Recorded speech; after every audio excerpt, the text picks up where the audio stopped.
हमें उपहार में नहीं मिली है। इसके लिए एक लंबी यात्रा करनी पड़ी है, आजादी की यात्रा।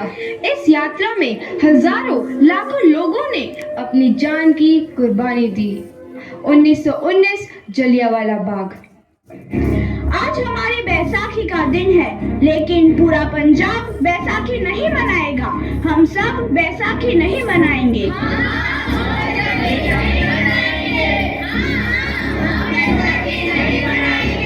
जब तक हम अंग्रेजों को भारत से बाहर नहीं निकाल देते, पूरा पंजाब बैसाखी नहीं मनाएगा। अच्छा, तो तुम सब हमारा विरोध करता है।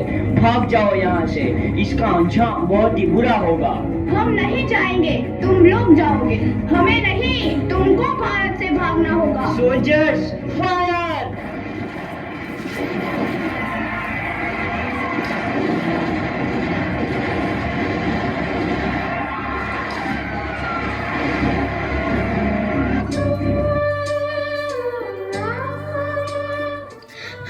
ये जमीन हमारी, ये धरती हमारी, ये खेत हमारे।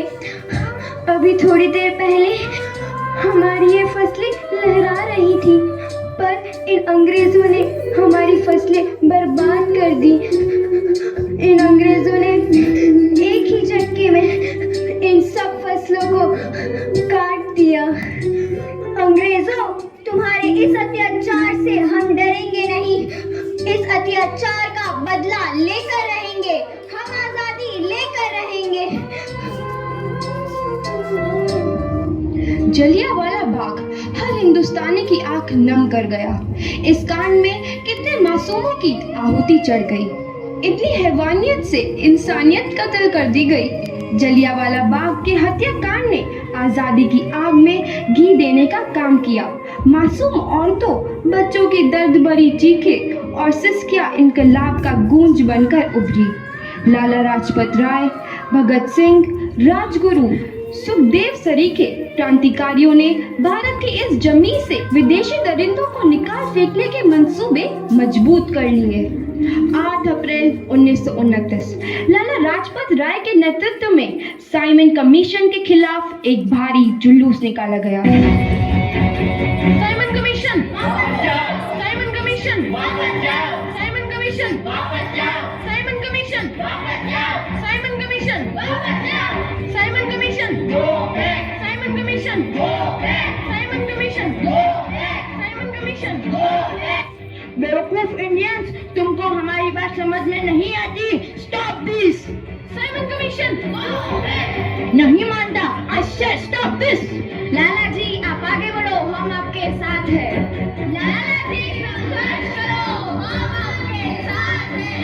लाला जी, संघर्ष करो, हम आपके साथ हैं। लाठी चार्ज करो!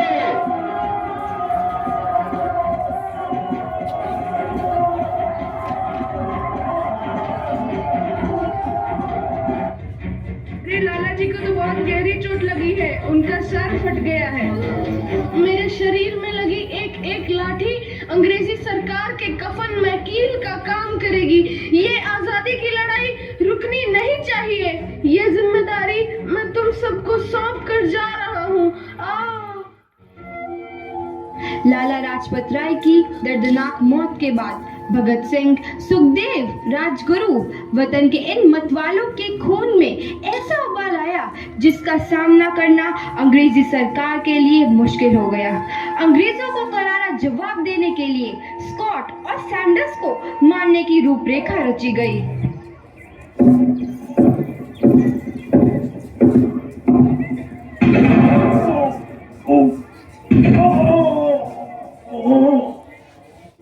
सैंडर्स मारा गया।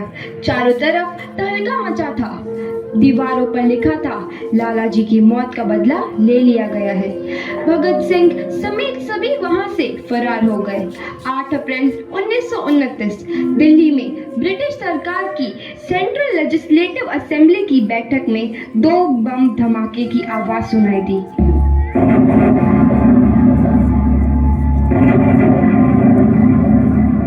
इन धमाकों ने अंग्रेजी हुकूमत को को हिलाकर रख दिया। इस घटना को अंजाम देने वाले भगत सिंह, राजगुरु और सुखदेव ने अपने आप को अंग्रेजों के हवाले कर दिया। 1930 को अदालत ने अपना फैसला सुनाया। मुलजिम भगत सिंह, मुलजिम राजगुरु, मुलजिम सुखदेव को दफा 121 और दफा 302 के तहत ये अदालत तीनों को मुजरिम करार देती है और इस गुस्ताखी के लिए ये अदालत इन तीनों को सजाए मौत की सजा सुनाती है। सरफरोशी की तमन्ना अब हमारे दिल में है, देखना है जोर कितना बाजुए कातिल में है।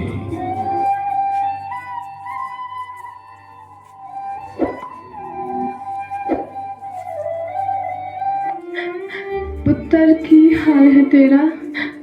मैं चंगा हूँ माँ, फिक्र करने की कोई गल नहीं। पुत्र, मेरा दिल तेरी तरह पत्थर दिल नहीं होगा। तेरी ये गला सुन के मेरा कलेजा फटे जा रहा है। माँ, मेरा दिल कोई पत्थर जैसा नहीं है, एक वतन परस्त का दिल है जो मेरे देश प्रेम के जज्बे को ताकत देता है। बेटा, मेरा लाल। माँ, आज मेरी तपस्या पूरी होने जा रही है।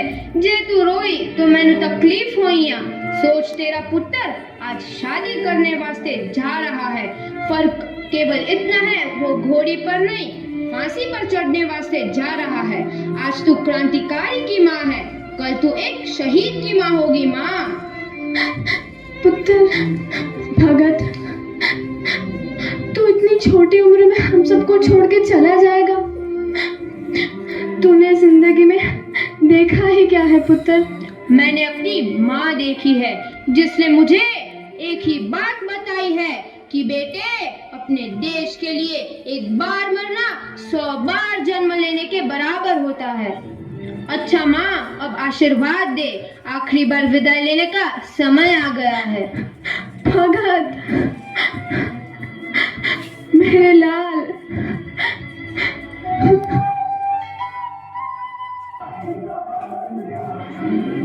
भगत सिंह, तुम्हारी कोई आखिरी ख्वाहिश? हमारे हाथ खोल दिए जाए। हम तीनों दोस्त एक दूसरे से गले मिलना चाहते हैं। उनके हाथ खोल दिए जाए।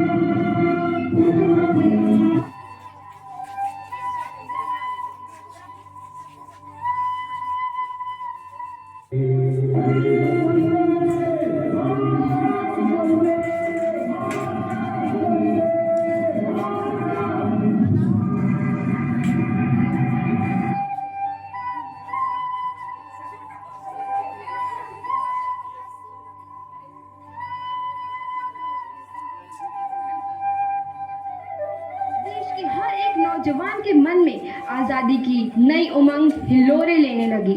अंग्रेजों भारत छोड़ो का नारा जोर पकड़ रहा था।